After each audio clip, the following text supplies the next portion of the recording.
A man wakes up in a pit filled with dead bodies. Confused and surrounded by corpses in strange conditions, he realizes he has no memory of who he is or how he ended up there. As he tries to process the situation, he notices someone watching him. Instead of helping, the person quietly leaves. The man sees that his own hand has cut wound, and he finds a gun nearby. Suddenly, a rope drops into the pit. He climbs up using the rope, but when he gets out, the person who was watching him is gone. He wanders around and eventually reaches a house where a man named Lucas points the gun on him. Both men are wary of each other, suspecting each other of being involved in the murders in the pit. Lucas asks the man who he is, but he can only respond that he woke up in the pit with no memory of anything before that. Lucas doesn't trust him. As they continue talking, another man named Nathan starts to wake up, regaining consciousness in the house. There are other people present, including Sharon, Michael, and a girl who threw the rope into the pit to help the first man. This girl doesn't understand or speak English, so she stays silent, and they refer to her as Mute. The truth is, none of them knows anything, except the girl Mute. They all just woke up and found themselves in this situation, but Mute was already there when they woke up. They don't know about each other and their own identities, also about how they got there, or whose house they're in. Only Mute knows, but she can't explain to them. There's no phone or computer around, indicating everything has been planned. They have some IDs that could help them discover their names, but there were no IDs of this man. So, for referral, let's call this man Ben. The four others woke up inside the house, while Ben woke up in the pit. This makes Lucas suspicious that Ben might not be part of their group and could even be there to harm them. They also has 2 car keys but doesn't see any cars around. Meanwhile, Mute is trying to communicate by writing something down, but none of them can read the language. Ben becomes angry and starts demanding answers from her. Michael steps in to stop him, suspecting from Ben's aggressive behavior that he might not be a good person. Ben and Lucas were still arguing as they didn't trust each other, but they realized fighting wouldn't help them. They needed to work together to find a way out. They decided to search the house together. As they searched, everyone tried to remember their past, but no one could recall anything.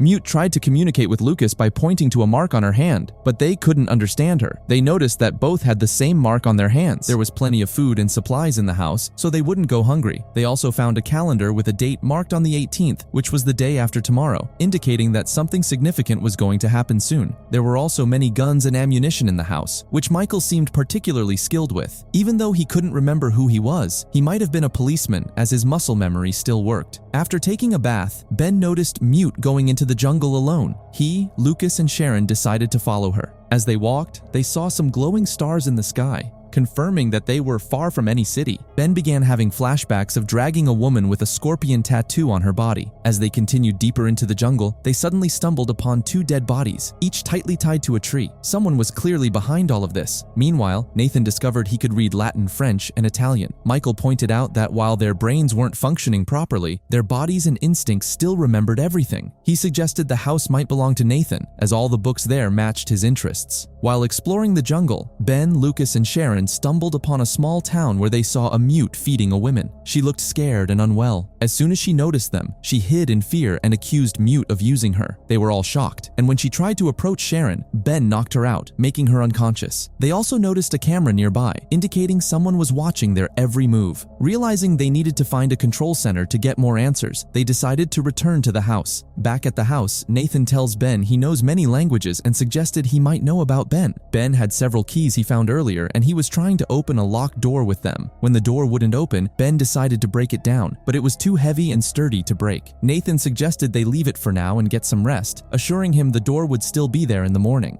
The next morning, Michael was fighting with everyone because they did not take him with them in the jungle, and this time also they are not taking him. He says that they will need him because his aim is the best, which he has proved, but Lucas says to stay here quietly and take care of the house, because if there is any danger on Mute, they may not be able to find out about their situation. Saying this, they left for the jungle, and Michael was completely frustrated. They find another dead body in the jungle, on which they moved forward without paying much attention. Here Michael is talking to Mute, which she didn't understand. He hears a scream and locks Mute in the house and leaves. There he meets a man who was badly trapped in fencing. Michael tries to save him, then he stabs him in the neck, and after that he was asking for help. There they all got 2 cars, one of which has less fuel and the other one has no battery, but they will make it work. Here we see that Lucas is getting sick, about which he is not telling the rest. Now they get a group photo in a car in which they were all present except for Ben. Lucas's words proved that Ben is not a part of their group, but Ben says that who knows if I took this photo. When they were going back then, Mute came there and and took them to Michael, who was counting his last breath. Sharon tries to save him completely, but it doesn't help. He dies in front of them. Then that man started screaming and Ben directly shot him. He was getting those flashbacks again in which he is dragging a girl. They were all very saddened by Michael's death. Now their one companion is not alive. By pushing the car, Sharon and Ben left to check the area, and the rest three came back home. They both reached an abandoned building where a child was present who recognized Ben, and he is calling him by the name of Jonah. So maybe this is his real name. He says, "Go away quietly and they will come here by tomorrow." At home, Lucas's health started to deteriorate more and more. He forcibly caught Mute, which scared him very much, but Nathan somehow freed him and calmed Lucas. Jonah was also angry because the kid did not open the door. He was completely out of control and was breaking the door, which started hurting Sharon's head. Jonah decides to cut the door. Then Sharon somehow stops him, and both were not in full control. Suddenly, both have some memory triggers that made him calm. Nathan was asking Mute about Lady whom he was feeding, and luckily Mute understood. She brought him to the shed, but till then that lady had run away from there. Mute stops Nathan from going ahead, but he doesn't stop. According to him, he knows this place and he doesn't want to go back without checking because he can't stay stuck in that house for the rest of his life. He went ahead by sending Mute back. A little further, he reached a place where there were a lot of sheds and a lot of corpses were also lying. There, he finds a pair of glasses lying there, which had some memory trigger while wearing it, because this is his glasses. When Mute returns home, Lucas was sitting there and his condition was not looking good, which Mute also understood. So she locked herself in the attic, and now she will not come out until they come back. Door did not open, so Lucas goes downstairs where he found a secret door which brought him down to the basement. It was a lab and also a control center. That is, the camera that was looking at that woman is monitored from here, and it is still monitoring them, but many of the subjects are missing. Maybe an evil experiment is going on here, and that lady was the subject of the experiment, and who knows, the dead body in that pit may also be the result of this experiment. Here, Nathan found that lady who was crying for her daughter because she is not alive now. Nathan tells her that we just wanted to help, but she immediately jumped on him, so Nathan locked her and left. But it will not be of any use because there are already many subjects freed by that woman and are now chasing towards him. After checking the camera footage here, Lucas finds out that Jonah is behind these experiments. He did these deadly experiments, and Lucas himself is his subject along with Mute. That's why there was same mark on the hands of both of them. That means he was absolutely right. Now he will not spare him. There was a virus test going on here which makes humans very aggressive, which we will call rage virus. We saw this in that woman, in that man stuck in the fence, and now it is being happening to Lucas. As Jonah and Sharon were driving back home, a tree suddenly fell in front of their car, forcing them to stop. After getting out and walking a bit further, they spotted some people in the jungle chopping wood. Despite Sharon's warning, Jonah called out to them, which caused the group to rush towards them with axes. They were also infected. Jonah and Sharon ran back to their car, but it wouldn't start because of battery. Jonah tried to push the car, but the infected people got very close. Just when it seemed like Jonah's life was in danger, the infected stopped suddenly because they saw two dead bodies hanging nearby, possibly due to the smell of these dead bodies. The bodies acted like scarecrows, keeping the infected away.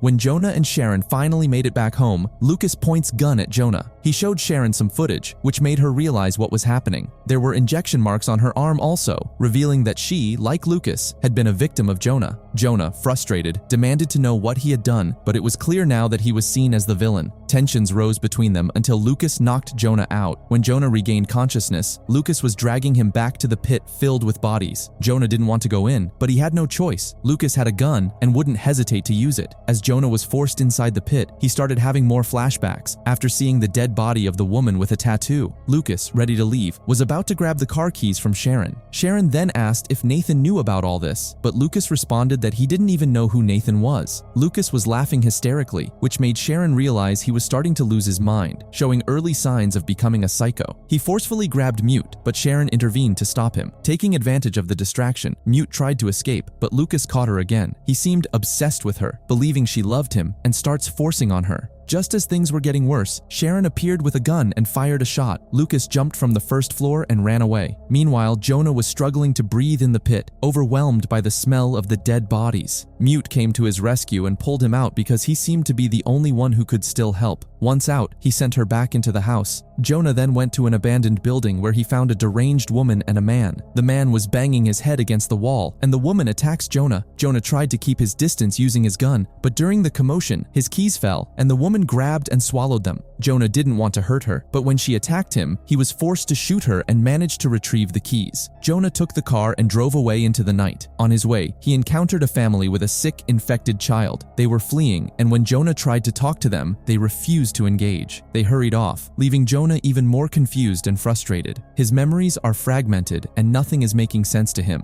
He discovers a stash of vaccines, which triggers a flood of memories. Jonah remembers he was conducting experiments, not to harm anyone, but to save them. He wasn't working on spreading the virus. He was working on a vaccine. The virus was spreading rapidly across the world, and they were desperately trying to find a cure. They hadn't succeeded in finding a permanent cure, only a temporary one. This explains why there were so many injection marks on everyone's arms. They were all test subjects, already infected, who had been brought to this island for testing. Jonah realizes he wasn't hurting anyone. He was actually trying to save them, as all of the test subjects were already on the brink of death. Now he understands the significance of the 18th. The government had given them a deadline. If they couldn't find a permanent cure by then, the entire place would be cleared out. This island had become a dumping zone for the infected and the dead. The army was scheduled to come and wipe out everything because the vaccines Jonah had sent out never reached them. The person carrying them had died. Jonah also learns that Sharon is his girlfriend and Nathan is his brother. Jonah is a good man, but convincing Lucas of that would be difficult. Lucas arrived in a car and Jonah tried to stop him by showing his hand. However, Lucas wasn't in the mood to stop. He drove straight at Jonah, ramming into another car. If Jonah hadn't moved in time, he would have been seriously injured. Seeing Lucas's state, Jonah realized he needed a shot, but Lucas wasn't going to let him do it easily. Lucas charged at Jonah, almost strangling him to death. In a desperate move, Jonah grabbed a stone and hit Lucas on the head, killing him and saving his own life. With Lucas's death, Jonah suddenly remembered everything, and so did the others. Lucas had been his only patient who showed signs of recovery, but now he was gone. Michael was Jonah's bodyguard, and together they had been working to treat the subjects, and things were going well for a time. However, Nathan made a mistake that led to an attack by a subject, the girl with the tattoo. Jonah had killed her in self-defense, but the incident caused a rift between him and Nathan. Afterward, Jonah had thrown the girl's body into the pit, and everyone else returned to the house. Jonah discovered that the infected had escaped and learned that the man carrying the vaccine had been attacked. Realizing the urgency, Jonah ordered Michael to gather everyone at the house and bring the vaccine. Jonah needed to return quickly, but before he could, an infected person attacked him and bit his hand, causing him to fall into the pit. Unable to escape, Jonah injected himself with the vaccine. This vaccine affected his memory, which explains why he forgot everything after that incident. As Jonah's memories returned, Nathan also made his way back to the house, where Sharon was already waiting. However, a large group of infected broke in. Surprisingly, the infected were no longer afraid of the dead bodies scattered around. Nathan and Sharon ran out of bullets, and in desperation, Sharon wrote a note to Jonah, fearing they wouldn't survive. Jonah, running towards them, arrived just in time as the infected closed in. Suddenly, gunfire erupted, killing all the infected. It was the military who had arrived to clean the area. Nathan, thinking they were a rescue team, stepped out in relief, but the soldiers shot him down too. They weren't there to save anyone. They were there to eliminate everyone, infected or not, as part of the containment plan. Seeing this, Mute and Sharon hide in fear. Jonah arrived just in time to see his brother, Nathan, killed. Hiding from the soldiers, Jonah and Sharon tried to escape, while Mute hid alone. As Jonah and Sharon were running, they suddenly stopped. Sharon had been stabbed by the same infected woman who had attacked earlier. The woman turned to attack Jonah. He shot her before she could strike. Sharon was bleeding heavily, and with no real help available, only the threat of more bullets from the military, Jonah decided to take her back to the pit, hoping the military wouldn't pay attention to them there. He gave Sharon an injection to make her unconscious, so she could pretend to be dead. Before losing consciousness, Sharon handed Jonah the note she had written earlier, telling him to read it carefully. The story comes full circle. When they wake up, their memories will be wiped, and they will have to piece everything together again. Both Jonah and Sharon pass out. Later, the military arrives with the body of the child who had tried to warn Jonah earlier, confirming that no one has escaped. With their mission complete, the soldiers leave. After a while, Jonah wakes up in the pit, disoriented and confused, just like before. By this time, Sharon is already dead. Jonah finds a gun again, but he doesn't focus on the note Sharon gave him, meaning he will likely repeat the same cycle. The note holds some crucial information, but its contents remain a mystery for now. As Jonah shouts for help, Mute arrives and saves him again. It turns out Mute holds a secret. She is immune to the virus. The vaccine they were working on was made from her blood. If she is lost, humanity's last hope for a cure disappears. She leads Jonah to a place that looks like a true open grave, with thousands of dead bodies scattered around, showing how little value life has in this place. This site is a dumping ground, and for now, the whole world is like an open grave. The movie ends with open ending. Thank you for watching. Please like and subscribe for more.